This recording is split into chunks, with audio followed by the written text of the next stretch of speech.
Now, whilst marketing and business management is my discipline, my core experience is 40 years, see the grey hair, 40 years in the travel, tourism and hospitality sector.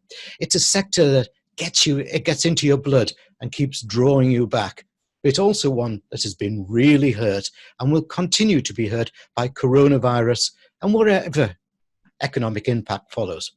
But aviation, I believe, has not just shrunk the world, but opened up so many opportunities for business and tourism, bringing real economic benefits. So any chance to talk about travel and aviation, I'm there.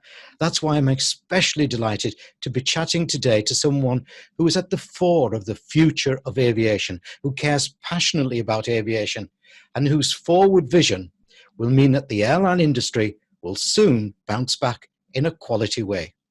Alpha Aviation Group is one of the world's, possibly the world's, premier provider of airline pilot training.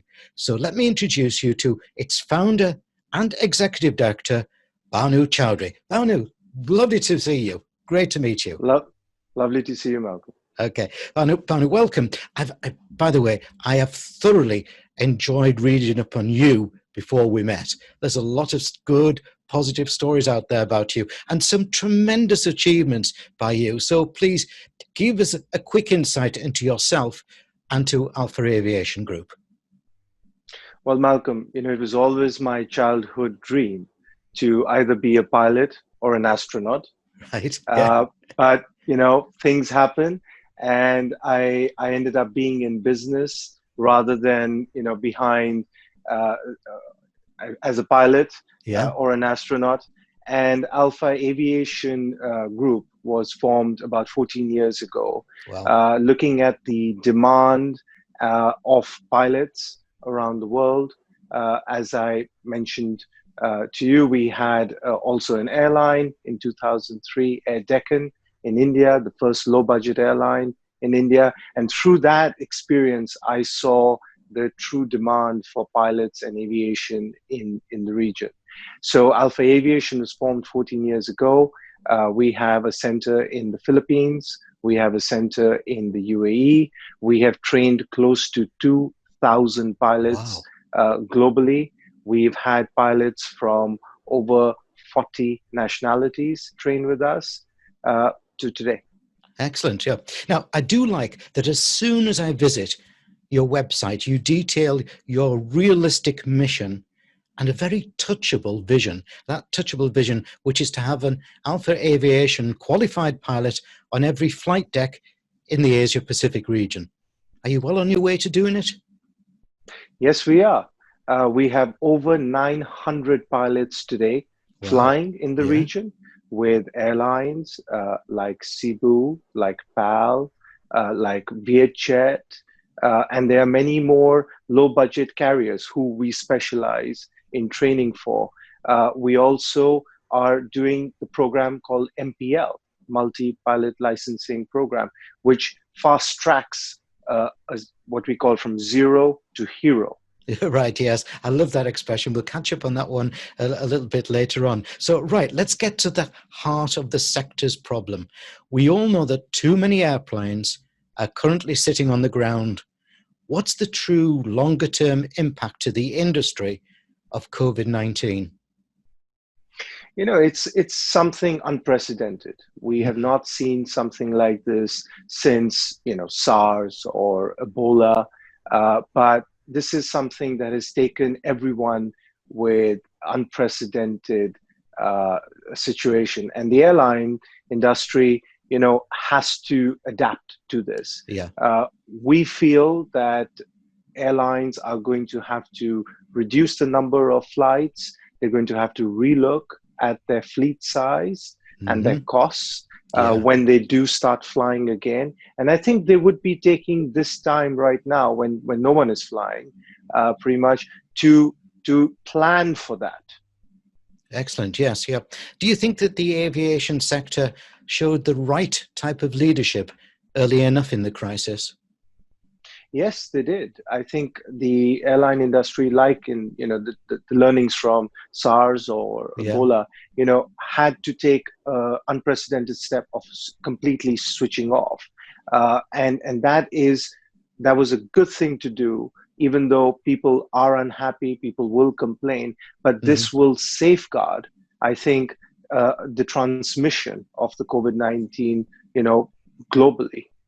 Okay. We have airlines, we have a lot of airlines who took the unprecedented steps early on to stop flying. I think that was a very good move.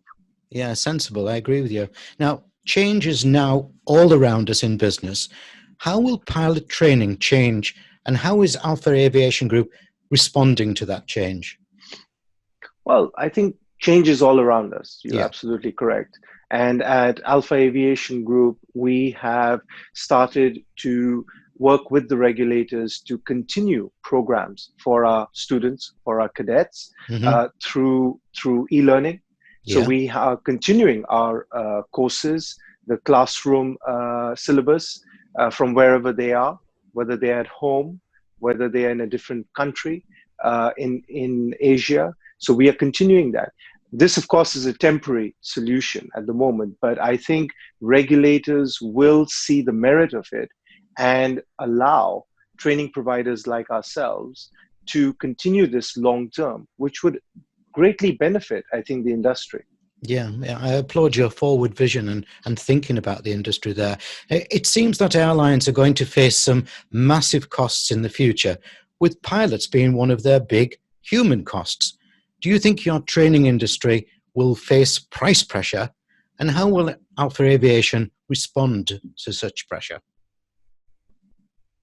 I think, cost is a major factor for airlines, and Hmm. pilots are, if you break down the cost, are a major element of that price point. Uh, I think airlines will always strive for well-trained pilots Yeah. and pilots who excel. We are seeing artificial intelligence today playing a major role in Hmm. this. And what we are working with airlines and with companies developing this artificial intelligence is how the training of the pilot is going to progress and how that pilot is able to best utilize the time in the simulator Right. with artificial intelligence Yeah. to better his or her ability to perform the same task, but by saving cost for the airline. So I'll give you an Ah, example. yeah. So we have actually experimented with now uh, cadets training and seeing a certain route that they fly. Let's say from A to B, and what is their line? What is their angle of descent? Yep. What is their acceleration? Hmm. How much fuel are they burning? And that gives then the artificial intelligence enough data to tell the airline, tell us as a training provider, that cadet is best suited for a certain route and not for a certain route, which Right. then thus benefits the airline in the long Yeah. term. Yeah, I think that's fantastic because you're teaching them a new skill, an important skill with carbon reduction and so on. There's a message, that really is an important AEG benefit, I think, at Alpha Aviation. Okay, so an airline outsources its pilot training to Alpha Aviation, but outsourcing causes all sorts of risks and worries. How does Alpha Aviation mitigate those risks to its airline customers? See, we have always excelled in providing our service to low cost carriers, Yeah. and these low cost carriers have always looked at having pilots just in time as their delivery of aircrafts come in.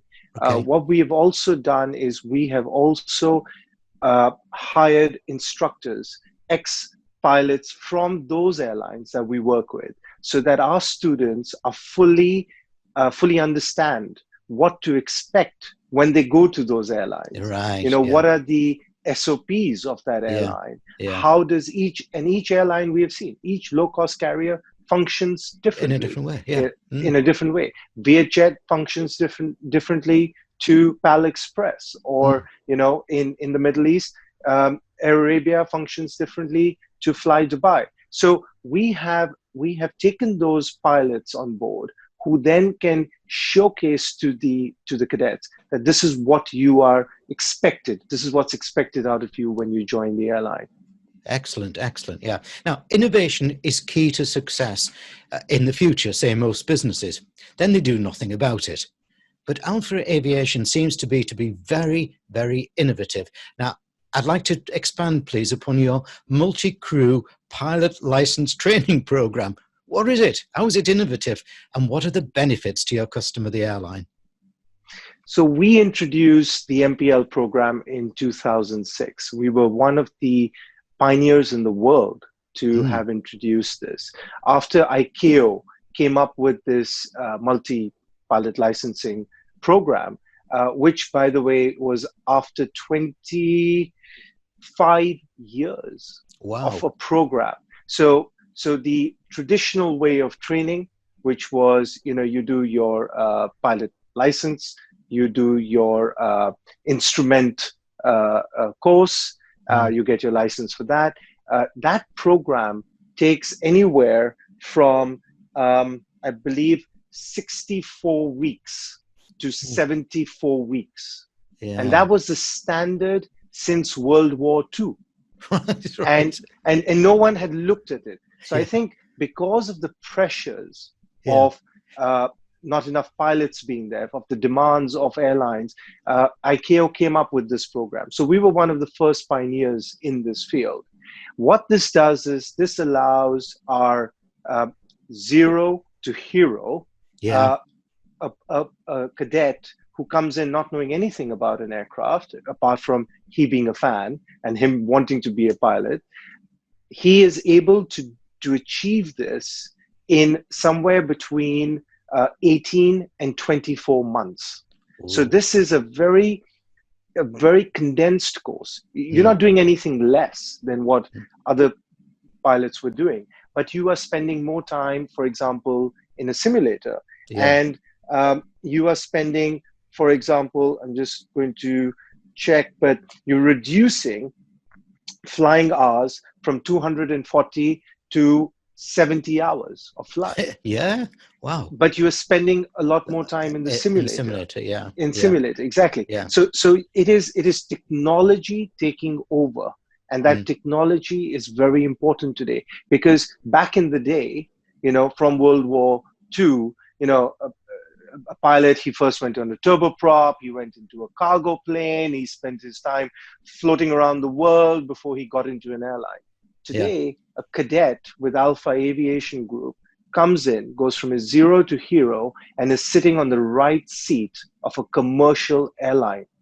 And these airlines, these planes are very technology focused. I mean, today we're talking of, Airbus, Boeing, any other manufacturer. These are all technology driven aircraft. So he or she, fly by wire, he or she need to have the skill set. And that is what the multi-pilot licensing offers them. And your big investment in simulators, of course, has helped dramatically, because you don't want a pilot to be having a problem if he hasn't had a simulation of it before.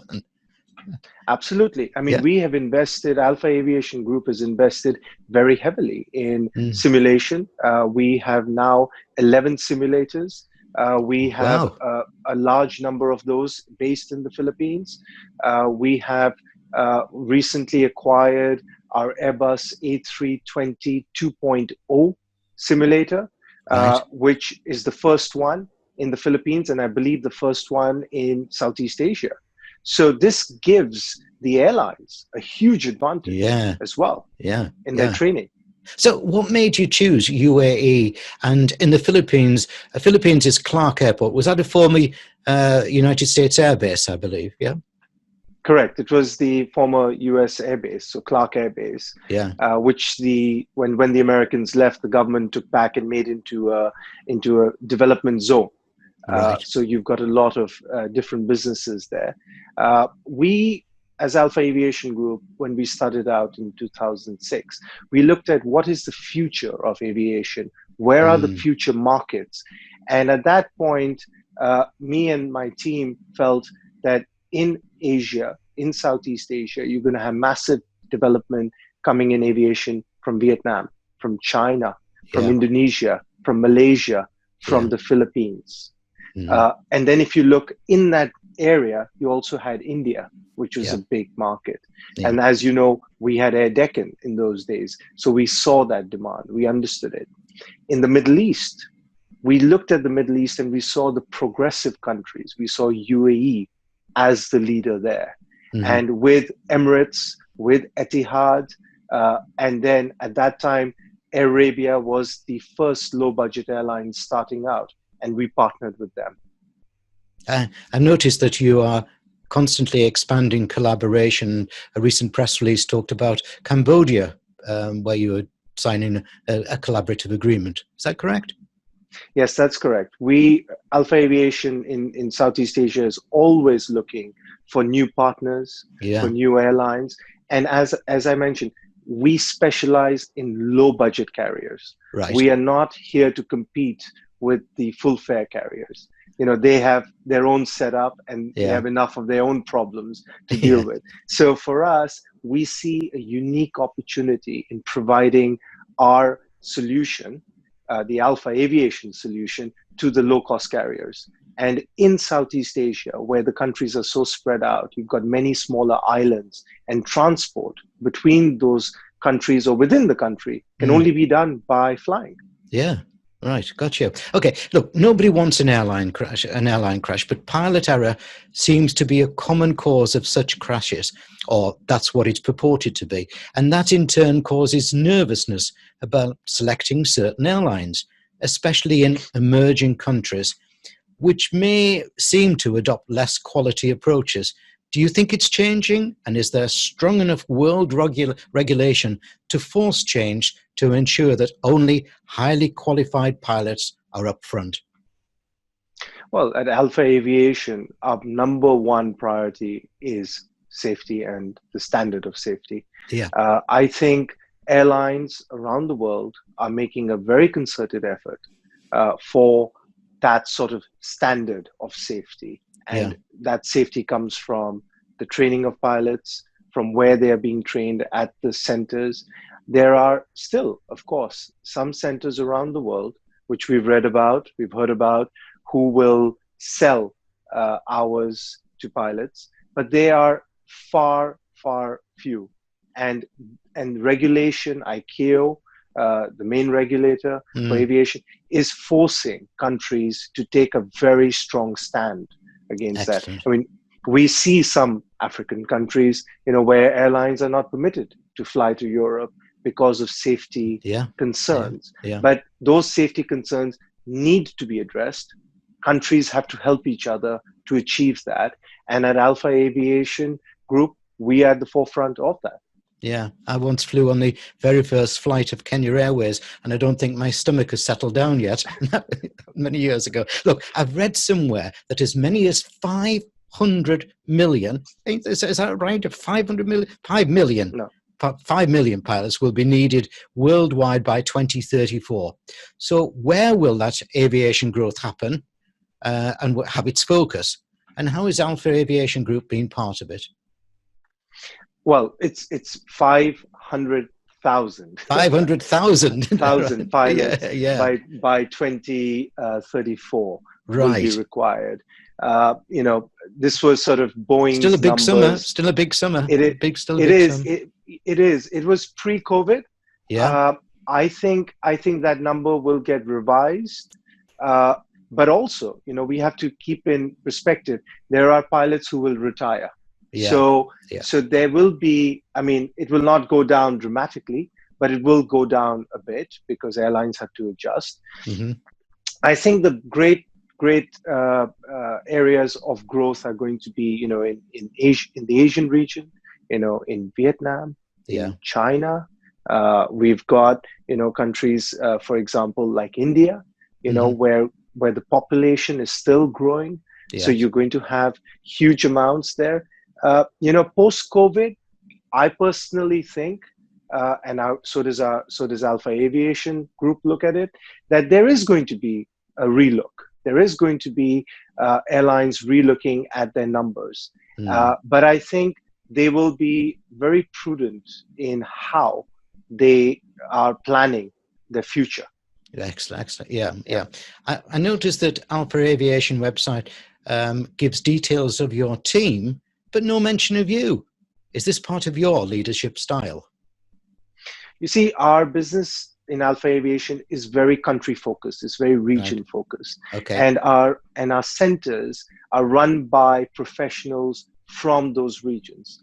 Our Philippine team is headed by Filipinos. Our Right. UAE team is headed by UAE nationals, and Excellent.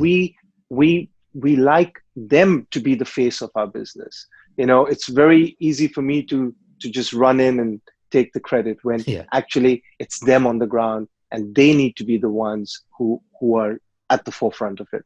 Yeah, I love that leadership style. It's Yeah, brilliant. I think yeah. that. So where do you think the aviation sector in the future will need to improve its leadership? I think there needs to be more collaboration between governments and airlines. Yeah. You know, we have seen it during this COVID-19 issue. You know, airlines pulling in one direction, governments pulling in another direction. We have seen airlines like, you know, KLM, Air Mm. France being bailed out, but we've seen the low-cost carriers suffering. So Yeah. I think there has to be a coordination. It Mm-hmm. cannot be the largest gets saved and the smallest is let to die. Yeah. That is not a right approach. I think if there is a program, the program should be extended to everybody. Mm-hmm. Excellent. Yeah. Bhanu, I've really enjoyed our chat, and I've been especially impressed about how Alpha Aviation is so forward thinking. I love the way you develop strategies and so on. Before we sign off, though, I want to ask if you can give everyone tuning in or listening or viewing a final message about what they, as leaders, need to focus on in their own forward vision for their business to be positioned for strong growth like you are. Well, you know, at a time of crisis, it is very important also to take calculated risks. There are opportunities, create them, Yeah. you know, take, you know, what steps you need to take, protect people who work for you because they are the ones who are going to help drive your business in times of growth, in times of opportunity. And I mean, what I say to everyone, be safe. You know, that's the most important thing right now. Bhanu Choudhrie of Alpha Aviation Group, I have thoroughly enjoyed our time together. Thank you very much indeed.